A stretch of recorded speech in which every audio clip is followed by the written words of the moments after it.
delgado, haciendo énfasis más que nada a las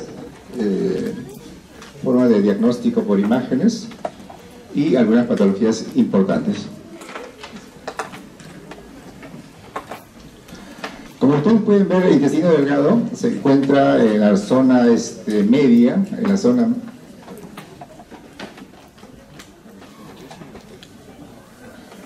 zona media, acá como están viendo ustedes, el intestino delgado, y como un marco está el colon.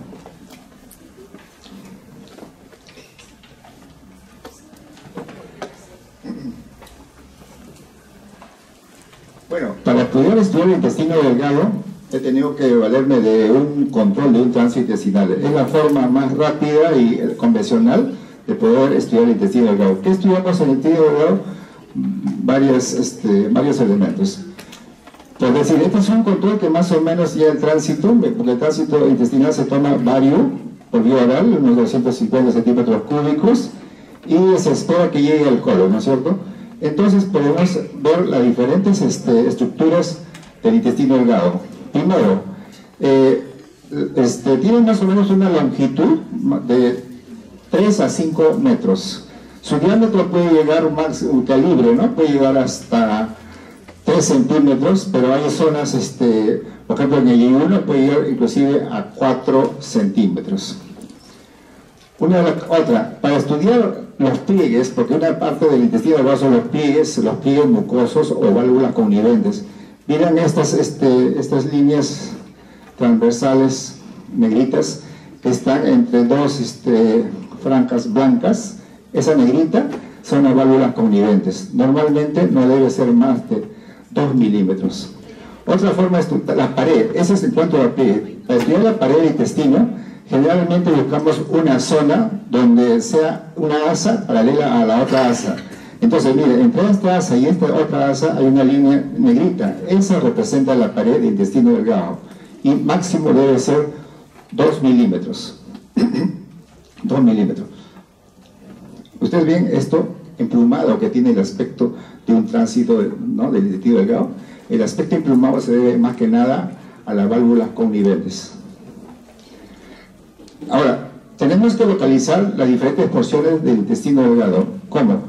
Entonces vamos a ver que si esto es la zona proximal, o sea, en el cuadrante super externo, generalmente representa al yeyuno.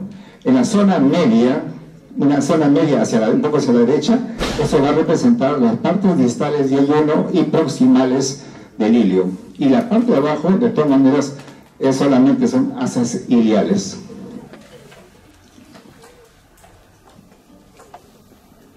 Otra cosa que quería decirle, todos estos fluidos mucosos, que también es válvula o mucosa, están por encima, se encuentran las velocidades intestinales, más o menos esa velocidad mide entre 0,5 a 1 milímetro, y se dice más o menos por cada milímetro cuadrado de mucosa, aproximadamente hay entre 30 a 40 velocidades intestinales.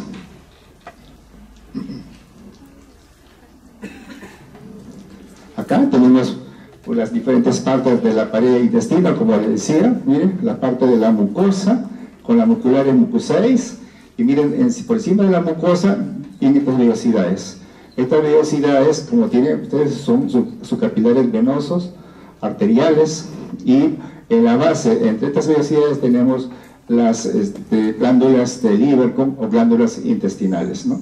Después viene la capa submucosa, la mucular, ¿no?, y la última, la serosa.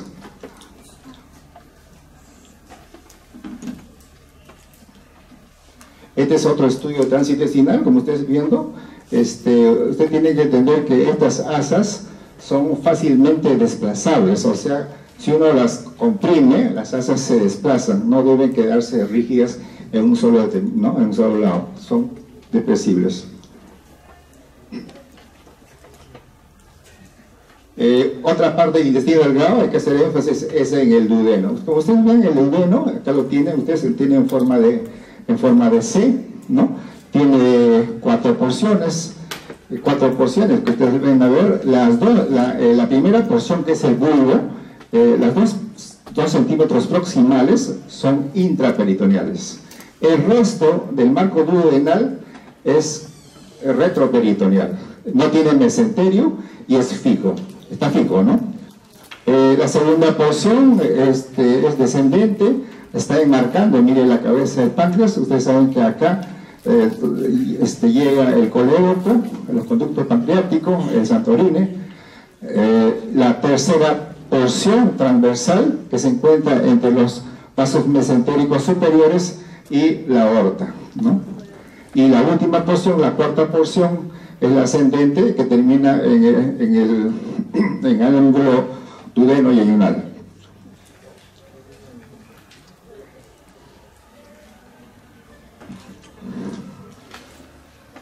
Bueno, esto lo hemos dicho.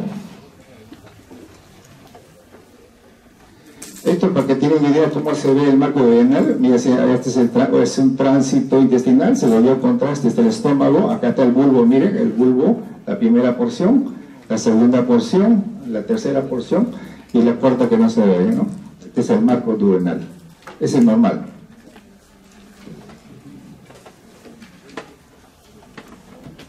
Las técnicas, o sea, para estudiar el intestino delgado me variaron de varias técnicas. Una de las técnicas es la radiografía simple de Wagner, pero la radiografía simple de Wagner, la única información que nos puede dar es más que nada en procesos obstructivos, un hilo obstructivo, ¿no? O un hilo mecánico, como se le dice, ¿no? Y la otra técnica sería el tránsito intestinal, que ya le estaba viendo, enseñando esos controles a decirles la anatomía. Pero el tránsito, ¿en qué consiste? El paciente viene en la mañana en ayunas, se le hace ingerir vario oral, más o menos 250 centímetros cúbicos. En el cúbito sale a la camilla y se le toman radiografías de 30 a la hora, 2, 3, 5 horas, de acuerdo al caso. ¿Cuándo termina un tránsito? Cuando el contraste del vario, uno va controlando, ¿no es cierto? Termina cuando ya el vario está en el ciego, ahí terminó el tránsito intestinal. El tiempo que dura este tránsito es aproximadamente entre 1 y 5 horas. Y con grandes variaciones. ¿Por qué? Porque en niños puede ser más lenta, demora mucho más, pero normalmente es el promedio podría decir entre 3 a 5 horas, ¿no?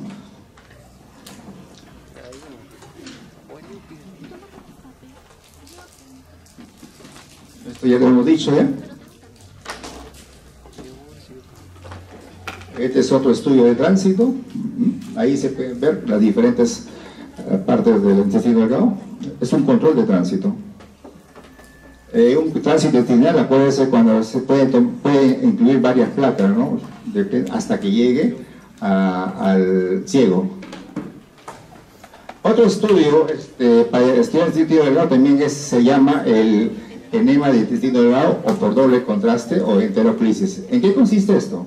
Se le hace al paciente una sonda nasogástrica de tal forma de que el extremo distal de la sonda llegue a la unión duodeno y ayunal. Luego estando acá la sonda y una jeringa se llena vario, pero tiene que caer solo, no a aspersión, solo por AVA, tiene que, en una columna interrumpida de vario, tiene que pasar el contraste por la sonda y llegar al intestino. ¿No? Y luego se le completa con agua para que se extenga más y se haga un doble contraste y salen bonitas las imágenes, van a ver ustedes, ¿ves? Y se puede ver con mejor detalle los pliegues. Miren los pliegues, puede verse las paredes en lo negrito, los pliegues son lo negrito. Miren acá, este es el mayor aumento, todo lo negrito, ustedes saben que son los pliegues, entre negrito y negrito hay las franjas blancas, ¿no? Ese es el valle por donde está el vario, ¿no es cierto? Entre vario, entonces por ahí, y este es el pliegue, ¿no? Que dije como no debe ser más de 2 milímetros. Hay otro aumento acá, paralelo a esta asa más o menos, y lo negrito es la pared, no más de 2 milímetros. Otra técnica que tenemos, miren, la tomografía computarizada, en este caso un ejemplo, miren, solamente la tomografía más que nada nos va a servir para ver el estadiaje, ¿no? el estadiaje, cuando hay un cáncer de intestino delgado. Además, además de estudiar la luz, estudiamos también la pared del intestino, y por fuera del intestino, donde está el mesenterio, el peritoneo, todo eso, ¿no? Entonces, estamos viendo acá, miren, si comparan con las otras asas, miren acá, tenemos como una luz disminuida, y acá hay una franja, miren, una franja hipodensa, miren, hipodensa. Entonces, ¿qué significa? Que acá hay un engrosamiento de los pliegues mucosos, simplemente la pared en la enfermedad de Crohn.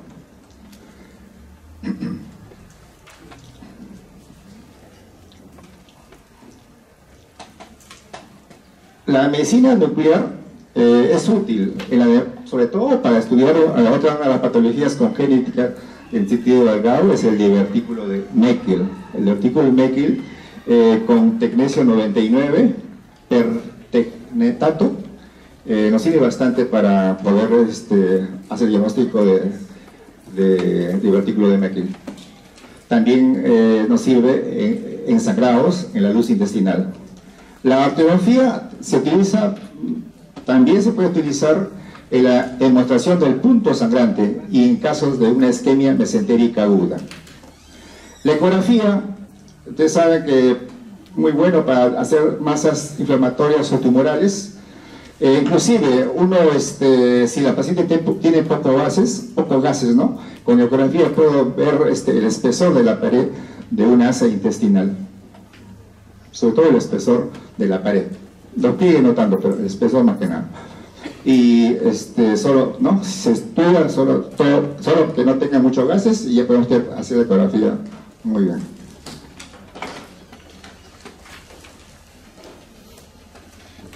Otro de los temas que me toca es la radiografía simple de abdomen. En esta placa voy a hablar de su radiografía simple de abdomen. Para que sea un buen examen, una radiografía simple, una buena radiografía, tiene que abarcar ambos semidiafragmas y también el pubis, de todas maneras. ¿Por qué? Porque cuando el paciente está de pie, usted por debajo de los semidiafragmas van a ver aire, o sea, neumoperitoneo, y también de pie van a ver los niveles hidroaéreos. En la radiografía simple hay que estudiar varios elementos. En un principio, o sea, cuando tiene una radiografía de un paciente, por ejemplo, traumatizado, y toma una radiografía de simple abdomen, tiene que ver primero los huesos, ¿no? Los elementos óseos, columnas, las últimas costillas. Hay que revisar cómo están los huesos de la pelvis, el pubis, ¿no? Todo eso es importante. Ese es el cuanto al oso. Después entremos al plano intraperitoneal. En abdomen simple podemos ver, miren, la silueta hepática. El vaso no se ve mucho. Y hay que revisar cómo está el intestino, cómo están la cantidad de gases en el intestino, ¿no? Si de repente tiene un hilio por un traumatismo cerrado, tiene un hilio paralítico, un hilio, ¿no? Por el trauma, ¿no? Una vez que hayan hecho eso, hay que revisar el plano retroperitoneal. ¿Qué vemos en el retroperitoneal? Vemos las siluetas, hay que buscar las siluetas renales, cómo están. Acá se ve más o menos parcialmente, enmascarado un poco por los gases.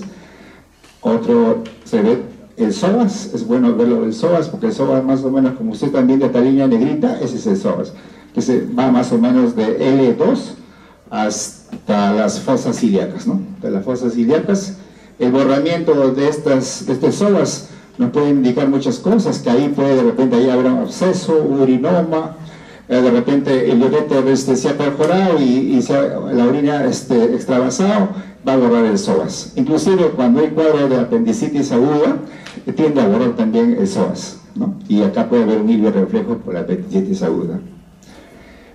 Calcificaciones a este nivel de L1, hay que ver que puede deberse a pancreatitis crónica que tiene con calcificaciones. A nivel del pubis, calcificaciones, podemos ver que se refiere a calcificación a nivel de la próstata.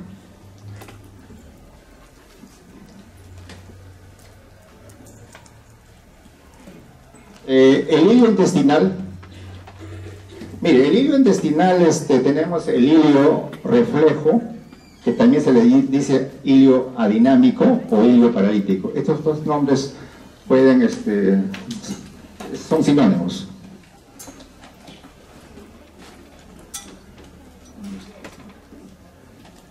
Miren, acá el hilo reflejo es, ¿cómo hacemos diagnóstico hilo reflejo?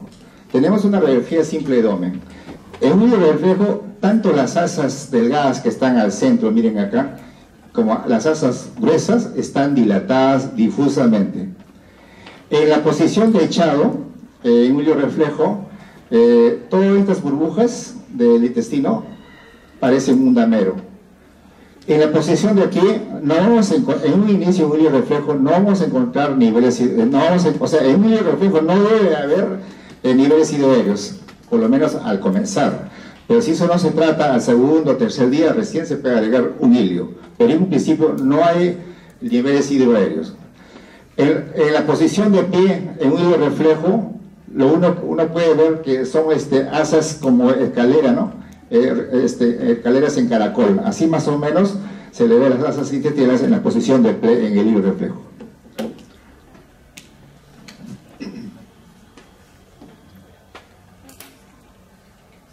En cuanto al hilo mecánico, también se le dice dinámico o hilo obstructivo. Esos tres nombres son sinónimos. Y acá tenemos un ejemplo de un hilo mecánico. Miren,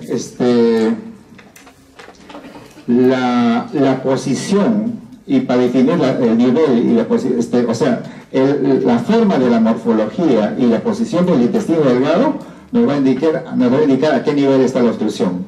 Miren acá, en la parte media, alta, tenemos estas asas delgadas dilatadas, pero también están viendo que todas tienen válvulas conniventes, miren. Entonces, eso definitivamente son asas delgadas. Este paciente abajo, si ustedes ven en la parte inferior, miren, prácticamente no hay nada de gas en colon. Entonces, ¿qué significa? Que es una obstrucción intestinal alta. No se ve nivel hidroaéreo porque el paciente debe estar de cúbito dorsal. Seguramente que si le ponemos de pie, vamos a ver los niveles hidroaéreos. Hilo mecánico.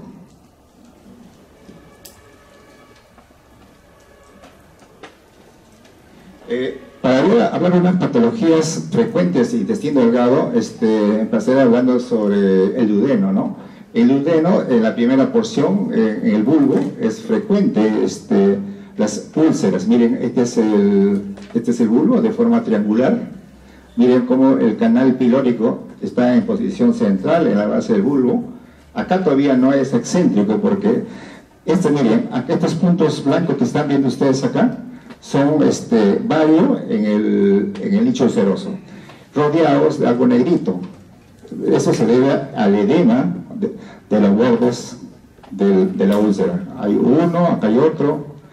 Entonces, bueno, en este caso a mí me ven mucho, ¿no? Son úlceras en el bulbo. En este caso, vemos un bulbo completamente deformado. Mire, cómo ha perdido la forma triangular que tenía, lo ha perdido. Más bien ahí tiene una forma treboloide, con saculaciones. Esto es úlceras crónicas del bulbo. Por si acaso, es el estómago, con contraste, ¿no? Acá está el canal pilórico, el bulbo, ¿no? Y todo el marco duodenal.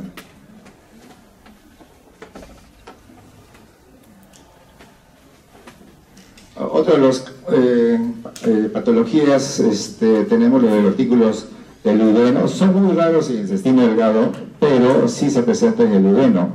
Estas pueden ocasionar obstrucción, cuando no, en algunos casos obstrucción, de repente tiene un pedículo, se produce una torsión y puede producir una obstrucción, o se puede este divertículo inflamar, entonces produce una diverticulitis, dolor.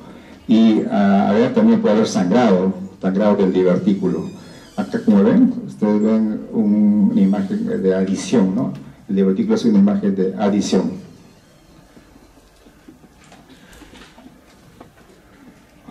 Otro ejemplo, una radiografía de tránsito, donde están viendo aproximadamente, creo que este es divertículos en duodeno. Miren, imágenes de adición. Los divertículos se han llenado de contraste.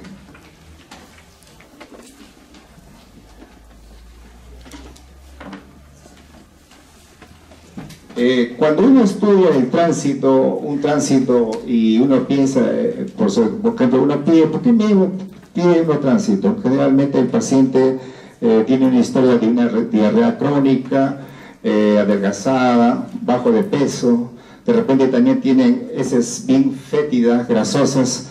Entonces estamos hablando de una patología de síndrome de mala absorción. El síndrome de mala absorción se puede presentar en varias patologías. Por ejemplo, puede presentarse en linfoma, puede presentarse en la tuberculosis, en la enfermedad de Crohn, ¿no? En la SPUE, en la enfermedad celíaca. Son varias patologías donde puede presentarse un síndrome de mala absorción. Entonces uno, si se sospecha de eso, uno pide un tránsito, y hay que ver las cosas que se pueden encontrar en este tránsito. Por ejemplo, hay que ver dilatación. La dilatación más que nada puede ser por un hilo obstructivo, ¿no? O lo contrario, si no es obstructivo, puede ser por la misma alteración de la pared, que pueden ser ocasionadas por el PUE, la amiloidosis, o por ejemplo enfermedad del tejido conectivo, ¿no? O isquemias mesentéricas. Todo eso puede producir dilatación, o alteraciones en la inervación, como se produce en la enfermedad de Chagas. Hay que ver el engrosamiento de los pliegues mucosos. Más bien les voy a enseñar la siguiente placa para ver todos esos signos. Miren, acá tenemos un tránsito. Es muy diferente a las primeras controles de tránsito que les había enseñado, pero este es un tránsito patológico, donde este paciente tiene síndrome de mala absorción. ¿Por qué? Miren, uno de los signos que tiene fragmentación. Estos pequeños puntos de vario fragmentados, eso no debe ser normalmente, signos de fragmentación. Floculación. Cuando un intestino tiene un problema inflamatorio, prácticamente aumenta las secreciones. Entonces, al aumentar las secreciones, diluye el vario que está ingresando, que le hemos puesto, y además se produce floculación, o sea, no llega a pegarse a las paredes y se produce la floculación del contraste, ¿no? Entonces, puede ser esta zona donde hay mucho contenido de vario que se ha precipitado, se ha floculado. Acá tengo otro signo, el del signo del molde. ¿Qué significa el signo del molde? Es una dilatación aislada de una asa intestinal, donde prácticamente los pliegues han desaparecido, y tiene un aspecto como si fuese una pasta dental, algo así, ¿no? Como un tubo, ¿no? Sin pliegues. Otro signo que tienen que buscar ustedes son segmentaciones. Miren estos acúmulos de vario, miren, acúmulos de vario, eso se llama segmentaciones. Eso no debe ser normalmente un tránsito. Entonces, acá en las segmentaciones los pliegues están conservados, no así acá en el signo del molde, o uloy, que lo dicen también, ahí sí están alterados los pliegues.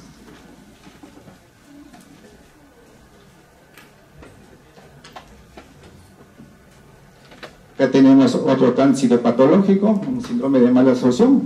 Siempre busquen dilataciones, dilución de la sustancia de contraste. Acá miren, acá parece que como si se hubiera precipitado, y acá está está diluido, miren. Pero además también están viendo, miren, esas rayitas negritas que están viendo ustedes acá, son los pliegues. Seguramente que si uno toma el calibre debe ser más de 2 milímetros. Las paredes, miren, si vemos en este segmento de asa y este segmento de asa que es paralela con esta, entre estas está que es la pared, lo negrito, ¿no? Acá también tiene más de 2 milímetros. O sea, hay engrosamiento de pliegues y engrosamiento de la pared. Segmentación, acá hay uno, por acá hay otro, ¿no? Fragmentación, muy escasos por acá, algunas como en Nevada se le dice, ¿no? Acá hay otras, algunas, ¿no? Ese es un tránsito patológico. Cuando uno revisa con mucho cuidado un tránsito, hay que ver, miren, una de las asas, mire como un fino, múltiples micronódulos. Estos pueden deberse, son pequeños defectos de represión. ¿Por qué? Porque hay una hiperplasia de los folículos linfoides en la submucosa, ¿no? También tiene un aspecto de empedrado, en forma de empedrado, que lo tienen en la enfermedad de Crohn.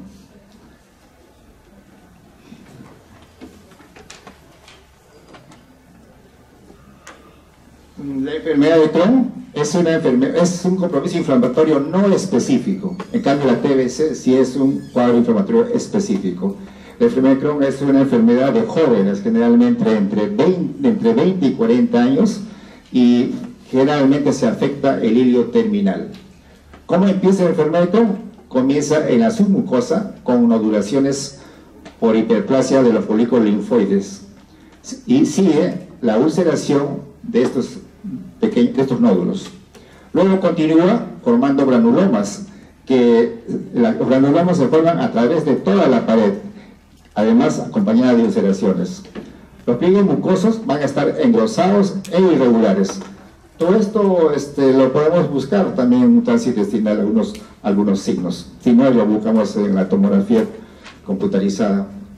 El edema submucoso puede producir nódulos, dando la apariencia de granulada de la mucosa.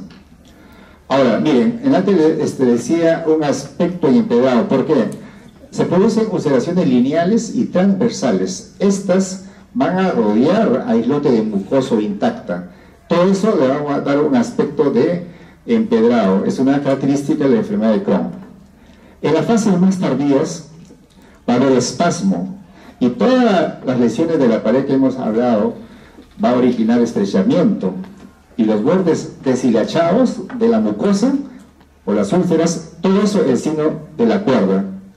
Hay fístulas también, hay engrosamiento y rigidez del mesenterio y lesiones salteadas. ¿Qué significa lesiones salteadas?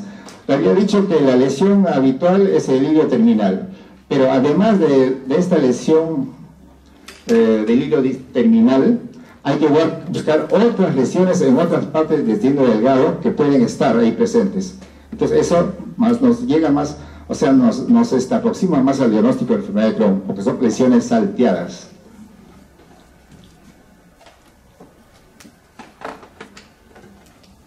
Acá hay un ejemplo, miren, de la enfermedad de Crohn, un tránsito. Mira, la parte ahí está el hilio, mira, está estrechado, ¿no? Este es el signo de la cuerda, ¿no? Es el signo de la cuerda. Y están separados estas asas. ¿Por qué? Porque seguramente hay compromiso también del mesenterio, ¿no? De la pared del mesenterio, porque lo que está señalando que es la luz, ¿no? La luz está bien estrecha, miren, el signo de la cuerda. La enfermedad de Crohn afecta muy poco el ciego, muy poco.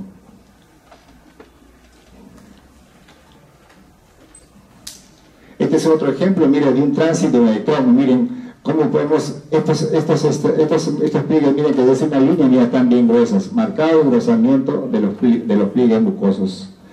Hay una nodularidad. Todos estos negritos que son de efecto de represión, que parecen nódulos, en realidad son, pueden deberse a una hiperplasia del folículo linfoides en la submucosa. Miren estas espúculas que le decía, estas pequeñas espúculas se deben a úlceras profundas.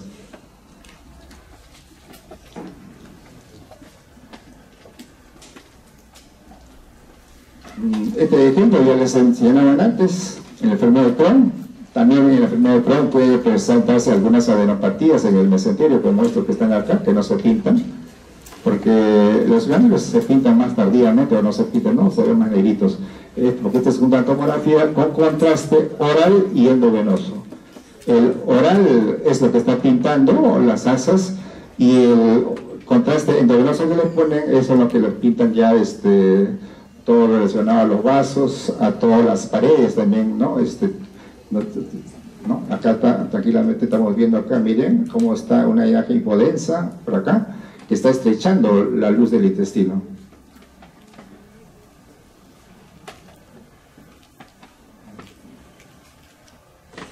La TBC intestinal es un compromiso inflamatorio específico.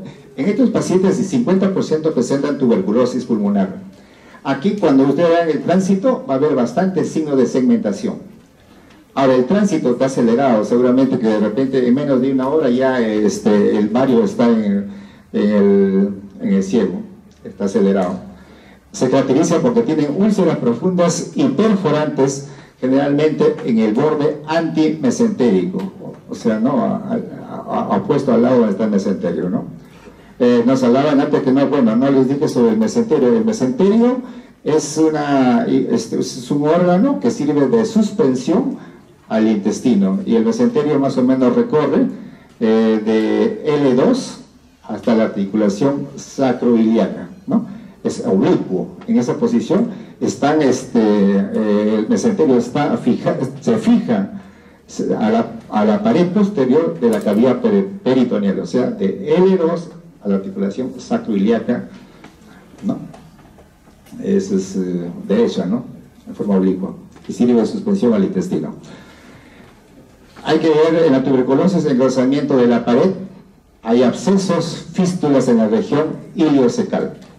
Miren, esto es lo que le diferencia del Crohn. El Crohn hay casi nada de compromiso cecal. En cambio, en la tuberculosis sí van a ver ustedes excesivo compromiso cecal. El ciego está retraído y afecta sobre todo el borde interno del ciego y el colon ascendente. Esa es la característica de la tuberculosis. En las tomografías computarizadas hay que mostrar adenomegalias, peritonitis tuberculosa con ascitis en la tuberculosis, ¿no? Acá tenemos un ejemplo, miren, de una TBC.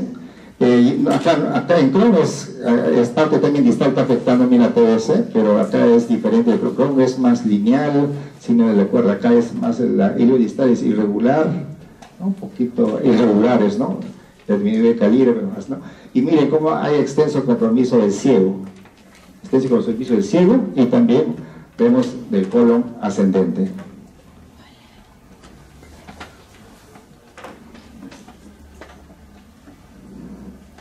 En cuanto a los tumores benignos del intestino delgado, el 90% de estos tumores tienen una apariencia polipoidea. Ahí tienen los porcentajes de los leiomiomas, los adenomas, son más frecuentes en yeyuno, también los hay en duodeno. Los lipomas en 15%, los hemangiomas en 13%, y son más frecuentes en el yeyuno. Todos estos tumores benignos producen imágenes de defectos de represión. Casi todos son submucosos, los bordes son bien definidos y una superficie lisa. ¿Por qué? Porque estiran la mucosa. Esta no produce destrucción de la mucosa, pero sí la desplaza, desplaza los pliegues mucosos. Generalmente no se ulcera, no invade órganos vecinos, pero sí los desplaza.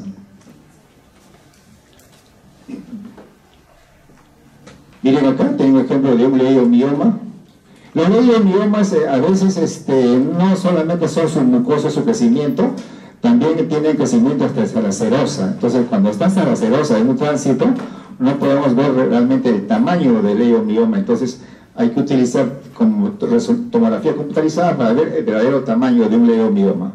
Pero miren acá, parece que está en posición submucoso, es de contornos bien delimitados, no invade los pliegues, más bien solamente las desplaza, miren. Las desplazan, y por el tamaño estenosa un poco la luz del intestino.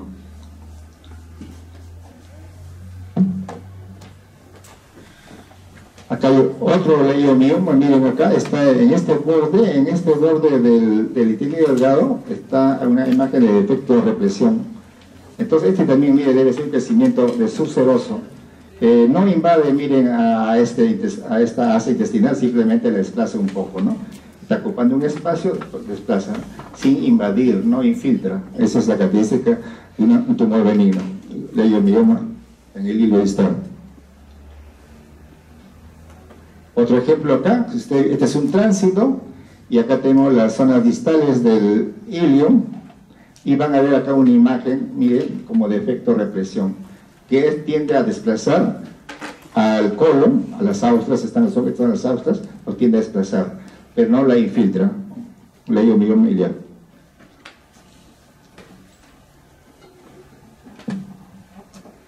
Los adenomas, como le dije, son frecuentes, más en yeyuno, pero también el duodeno. Se dividen en tubulares vellosos y túbulo vellosos. Los adenomas vellosos suelen localizarse en la segunda porción del duodeno, son poco frecuentes, son formas sésiles, son de un mayor tamaño y tienen degeneración maligna en un 40-45%. Hay que tener en cuenta acá que estos adenomas vellosos, cuando están en la segunda porción, al crecer prácticamente obstruyen el colédoco y bueno, el paciente tiene dolor y ictericia, ¿no? Porque obstruye la salida del colédoco. Su importancia más que nada es porque degeneran, ¿no? Un 40-45%. Acá tenemos un ejemplo de un adenoma velloso. Miren, en esta asa intestinal, acá hay una imagen redondeada de efecto represión. En este caso, aparentemente solamente comprime, desplaza y poco estenoso nada más la asa.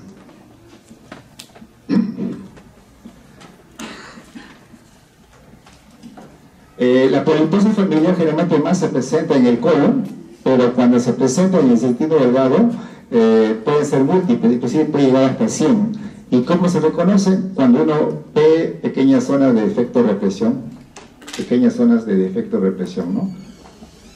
Múltiples que pueden llegar hasta 100. Los tumores potencialmente malignos, de estos potencialmente malignos tenemos el carcinoide, más frecuente, es el más frecuente del intestino delgado, ¿no? El carcinoide. La zona más afectada es el ilio distal. Se presentan con unos nódulos submucosos que al crecer invaden la pared y el mesenterio. Estos tumores son difíciles de catalogarlos si son benignos y malignos, pero desde el momento que comienzan la invasión y dar metástasis, indican recién se les dice que son malignos. Las metástasis en hígado pueden, ¿no? Y estos tumores producen la hormona, la serotonina, pero como el hígado no la puede bloquear, entonces se producen reacciones clínicamente ustedes tienen que saber reconocerlo, porque el paciente a veces viene con rubicundez de la piel o tienen espasmos bronquiales, ¿no? Entonces, o la serotonina. Radiológicamente se puede presentar con un nódulo o nódulos tumorales que van a producir gran efecto retráctil sobre estructuras vecinas. Por angiografía se pueden ver las activaciones vasculares en forma estrellada. Vamos a vernos en imágenes de eso. Miren acá tenemos un nódulo. Miren cómo tiende, miren un nódulo, parece que está en el mesenterio y tienden a retraer las asas. Esta es una tomografía, por si acaso, ¿no? Con contraste oral y endovenoso. Entonces este nódulo ha captado la sustancia y miren cómo pinta los vasos. Estos vasos tienen una forma radiada hacia el tumor. Esa es la característica. Cuando ustedes vean esto, casi la mayoría son similares, ¿no? De forma radiada, que retrae y producen a veces pseudodivertículos, saculación, tumor carcinoide.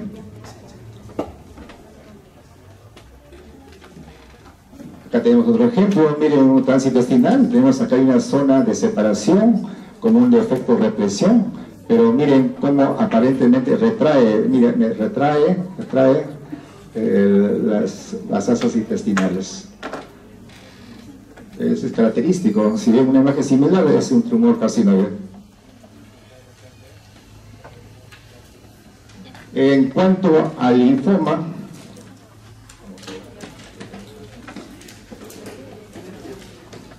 en cuanto a los tumores malignos, el más frecuente tenemos el linfoma, el más frecuente del intestino delgado, puede ser primario o parte de un proceso generalizado linfomatoso.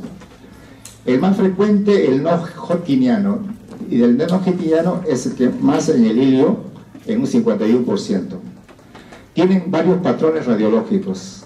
Una de las formas, tiene las formas anibesmáticas en un 20%, donde se va a producir una gran destrucción de la pared, de los planos musculares y van a estar en forma aneurismáticas en un 20%.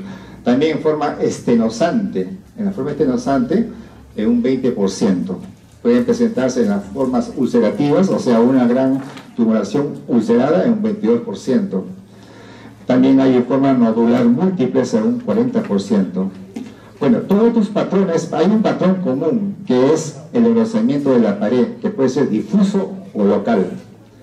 Y se pueden ver también adenopatías alrededor de los vasos, ¿no?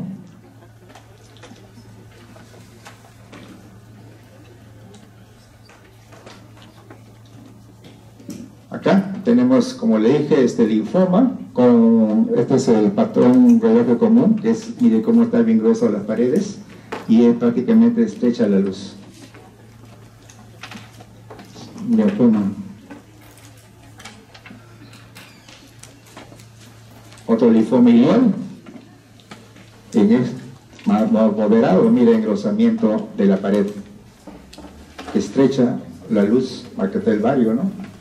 El vario o la sustancia, porque esa es una tomografía. Como es que generalmente cuando le dan vario, que en una tomografía le dan vario, pero bien diluido, 2 horas antes. ¿Para qué? Para que ese contraste diluido en agua pase al intestino delgado, grueso, y podamos ver la luz, ¿no? Y después ya casi al comenzar la tomografía, ya le dan el contraste endovenoso y ya para pintar los vasos, ¿no? Las paredes.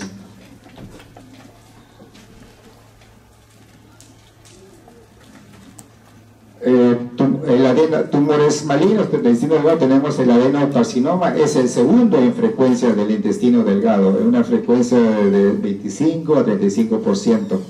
De estos se encuentra en el duodeno el 45% y en el yeyuno el 44%. Los factores neurológicos comunes tenemos una lesión anular, miren, en un 60%, lobulada un 30%, ulcerada, o sea, masa ulcerada un 10%. Otro tumor maligno tenemos el eomiosarcoma, que solamente se presenta en el 10% de los tumores malignos del intestino delgado. No tiene preferencia de localización, es común ver una masa palpable, y estos tumores tienden a sangrar en el intestino delgado. El sarcoma de Kaposi se relaciona con pacientes con SIDA, generalmente homosexuales. En el 95% de los casos es común ver múltiples masas submucosas con o sin ulceración central, ¿no? Que es el signo de ojo de buey. Ojo de buey, ¿no? Porque en la úlcera se llena el vario, y como tiene el halo que le rodea edematoso de la úlcera, entonces todo eso da el signo de ojo de buey. Esto este esquema le he traído para que ustedes vean, miren cómo podemos diferenciar un tumor maligno de inflamatorias. Miren cómo el tumor es abrupto, mira, de la lesión sana abruptamente pasa a la lesión, donde hay destrucción de toda la pared, la mucosa, los pliegues, y estrecha la luz. Es abrupto, mire, el sano pasa al sano patológico. En cambio, no, el inflamatorio se presenta en esta forma. Cuando ustedes vean ahí los bordes infundiliformes en forma gradual, miren, entonces esto es patología inflamatoria. También le dicen el signo del servilletero. Esto pueden ver ustedes en el adenocarcinoma de colon, en el adenocarcinoma del intestino delgado.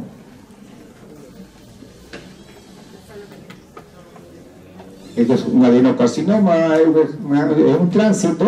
También miren el signo del servilletero, miren cómo la mucosa normal inmediatamente pasa a una lesión abruptamente, a uno patológico, donde está bien estrecha la luz, ¿no?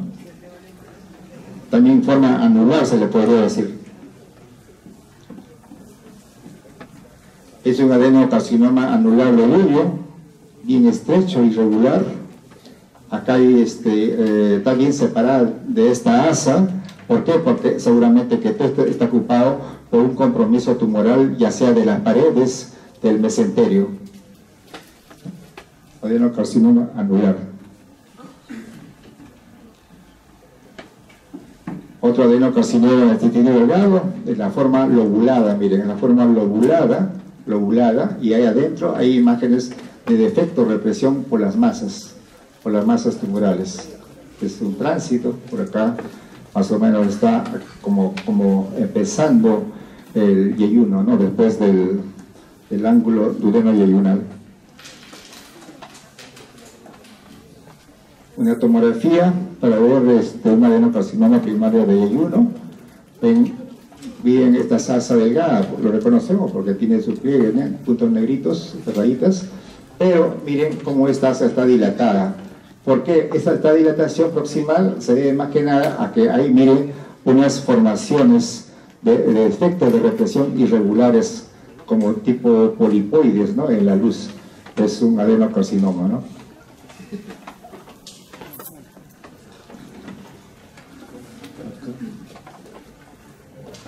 Bueno, eso es todo.